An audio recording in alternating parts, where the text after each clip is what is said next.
Pues bien, regresamos al análisis de este siglo XVIII, el siglo de las luces, el siglo de la ilustración y el siglo de las revoluciones. Las revoluciones destruyen lo viejo, destruyen las estructuras económicas, políticas, sociales y hasta culturales. Lo transforman todo. Por eso que son revoluciones y por eso que son total y absolutamente distintas a las rebeliones. Las rebeliones son momentáneas, las rebeliones son protestas que tienen una finalidad inmediata, son el llamado de atención a un gobierno para resolver problemas que están ahí en la superficie. En cambio, las revoluciones no. Las revoluciones van a lo profundo, las revoluciones van a los cambios totales. Y pueden haber de varios tipos, ¿ah? Las revoluciones pueden ser, pues, por ejemplo, revoluciones, las hay, como te digo, de varios tipos. Pueden ser culturales, ¿no? Y pueden durar mucho tiempo. En música tú lo ves, ¿no?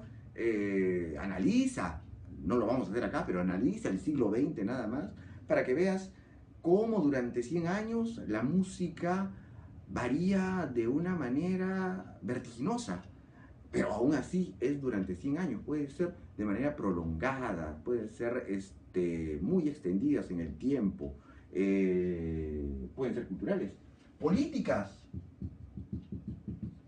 y estas suelen ser rápidas, violentas, en pocos años.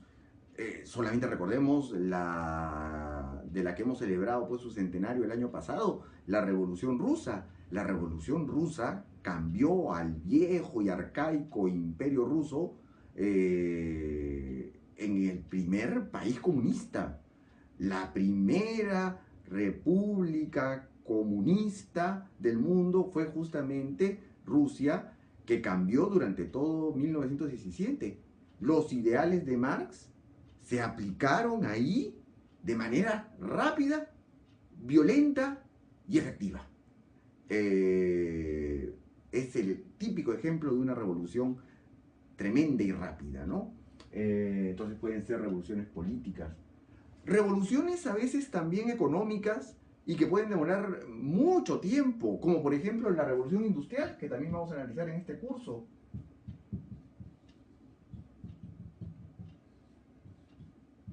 He querido decir, en vez de revoluciones industriales, revoluciones económicas, ¿no?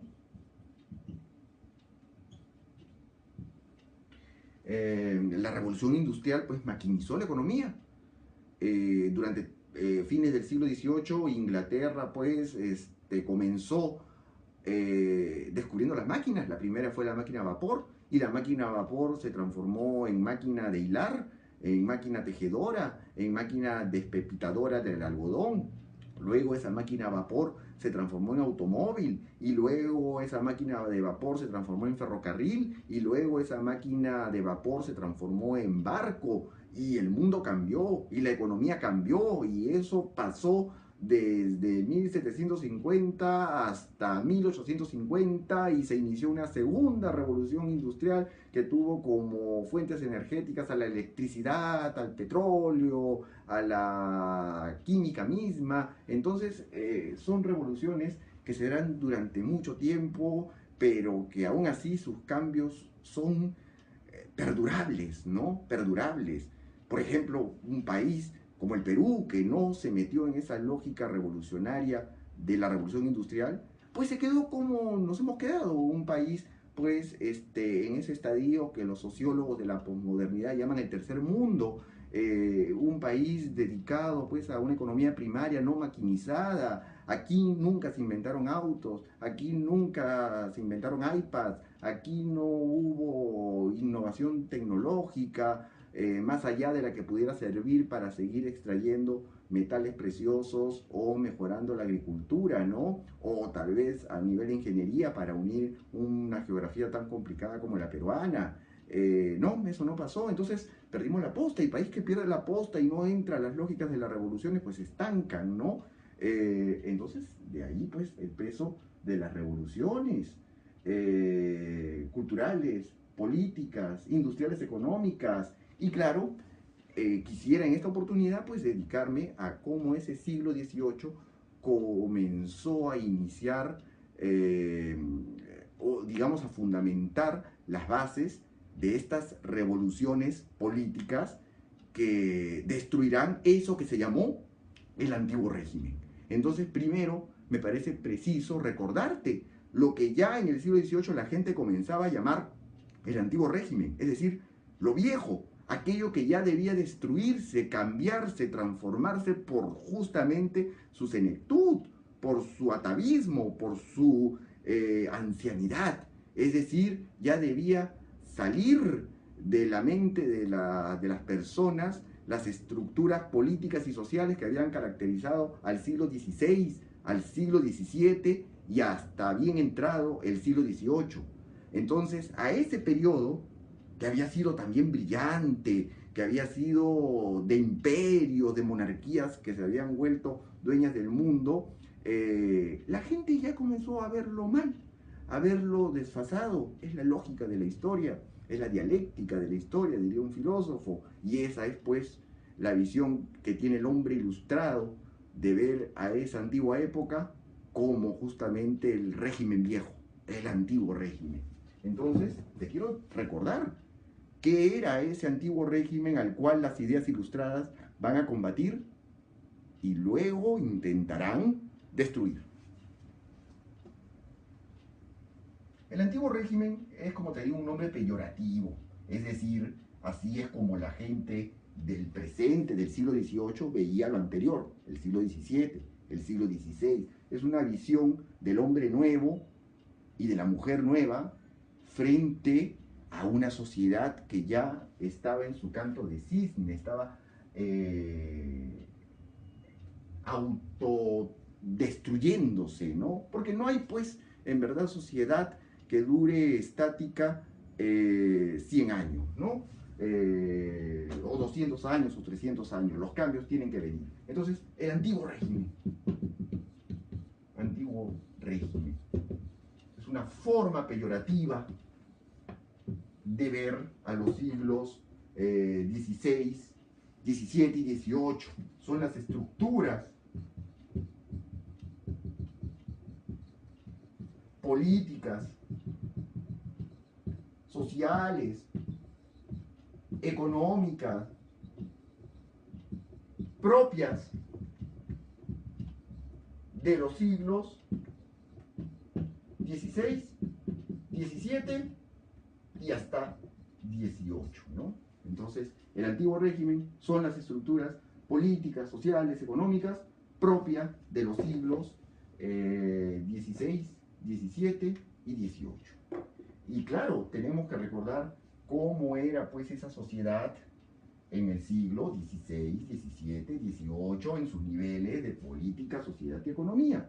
Empecemos por la política. Es muy fácil decirlo. En política, pues quienes mandaban eran los reyes. Y los reyes tenían un poder absoluto. Y tenían un poder absoluto no por lo que tú crees, es decir, esa imagen media pues ingenua de creer que los reyes tenían un poder total, tan así que podían disponer de la vida de sus súbditos a su antojo, que podían hacer lo que querían. Nada de eso. Se entendía que el poder de un rey era absoluto porque su poder venía de Dios.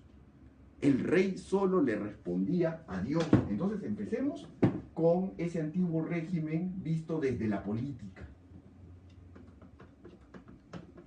En los siglos XVI, XVII y XVIII gobernaban reyes que eran ungidos por Dios y que en cierta manera eran hasta representantes de Jesucristo en la tierra, porque la función de un rey era la de alcanzar justicia entre sus súbditos y el bien social, ¿no? Entonces, el antiguo régimen en política nos lleva a hablar del absolutismo. Y el absolutismo es el sistema en el cual gobiernan los reyes. Y gobiernan los reyes porque su poder viene desde un tiempo inmemorial, casi mítico. El poder de un rey viene de Dios. Dios le da el poder a los reyes para que gobiernen al pueblo. De ahí que el poder de un rey es absoluto. Gobiernan al pueblo.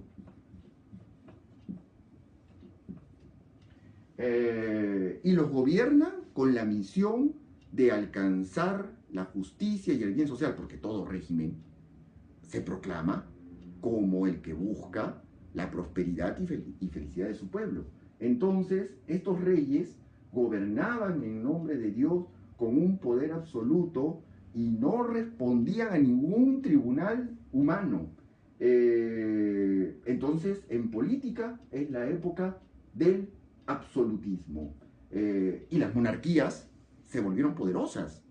Y las monarquías las encontramos en Francia, las encontramos en España, las encontramos en Inglaterra. Claro, cada una con sus diferencias y matices. Por ejemplo, la que más conocemos, la monarquía española, era una monarquía católica, que entendía que su rey era casi como la representación en la tierra de Jesucristo, casi como un papa. Es más que un papa, porque también entendían los españoles que el papa les había cedido su poder a los monarcas para que estos tengan en su conjunto el poder religioso y el poder político. Entonces, en política, pues, gobernaban estos reyes que consideraban, acá viene la otra idea, que el Estado era un Estado patrimonial, es decir, el Estado les pertenece a los reyes. Los reyes tenían al Estado como su patrimonio. Cuando decimos patrimonio, es decir, que el Estado era su propiedad y por lo tanto podían repartirlo, entendiéndolo bajo una lógica de justicia, a todos sus allegados. Los reyes eran quienes entregaban los premios, los reyes eran quienes entregaban los honores, los trabajos, nombraban a los profesores, a los catedráticos en las universidades, enaltecían a las personas a través de títulos de nobleza. Ellos daban los marquesados, ellos daban los condados, ellos daban los ducados, ellos regalaban la tierra, y lo hacían porque el Estado les había sido dado por Dios para justamente su administración y era visto como su patrimonio. Entonces, los reyes tenían al Estado como su patrimonio y ellos lo repartían bajo la noción de la justicia divina. Y los reyes repartían ese Estado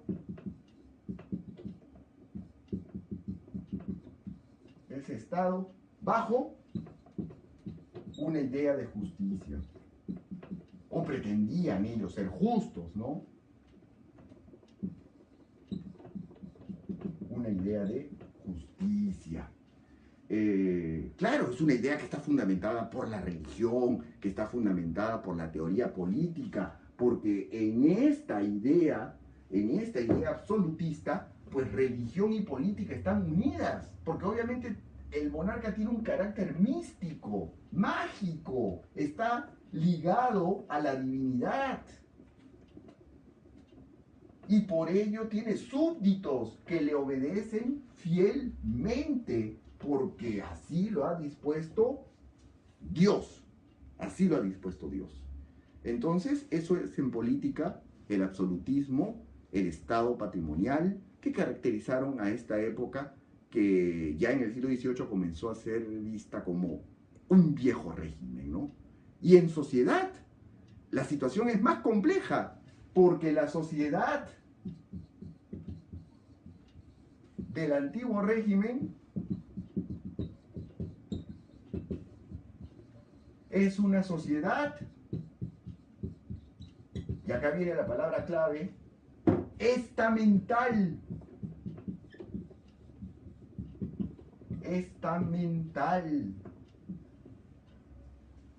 Y aquí, antes de cortar, porque necesito hacer, como les digo, videos de 10 minutos, te explico, antes de decirte cómo es una sociedad estamental, decirte cómo funcionan las sociedades actualmente. Las sociedades actualmente están divididas en clases sociales.